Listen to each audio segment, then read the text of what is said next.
السلام علیکم ورحمۃ اللہ وبرکاتہ۔ معاون اردو چینل میں آپ کا خیر مقدم ہے۔ آج ہمارا سبق زیر کی تختی۔ زیر ہمیشہ حرف کے نیچے آتا ہے، یہاں الف کے نیچے زیر ہے۔ معلم صاحب بچوں کو ہدایت کریں گے کہ اردو میں الف متحرک الف ہی پڑھا جاتا ہے، حمزہ نہیں۔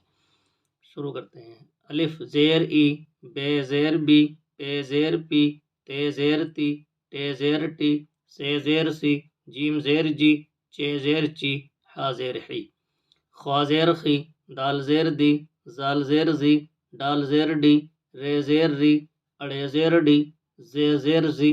حرف کا پورا نام لیں گے تاکہ حروف تہجی بچوں کو اچھی طرح ذہن نشین ہو جائے۔ بڑی زے زیر زی، چھوٹا سین زیر سی، بڑا شین زیر شی، سواد زیر سی، زواد زیر زی۔ سواد کی آواز زے اور زوئے کی مشابہ ہوتی ہے۔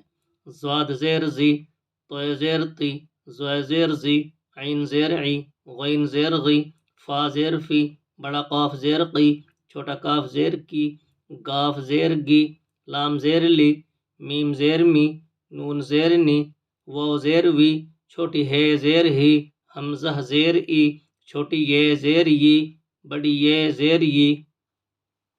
یہ ہم نے ہجے پڑھا، اب راما پڑھتے ہیں۔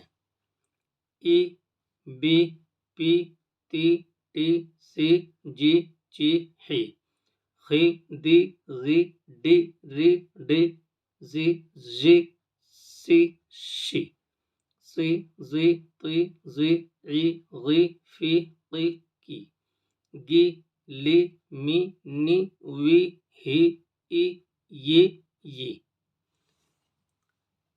اب بچے بلند خوانی کریں گے، ایک بچہ سبق کہلوائے گا اور سب بچے بلند آواز سے سبق کو بار بار پڑھیں گے۔ آج اتنا ہی، انشاءاللہ کل۔ السلام علیکم ورحمۃ اللہ وبرکاتہ۔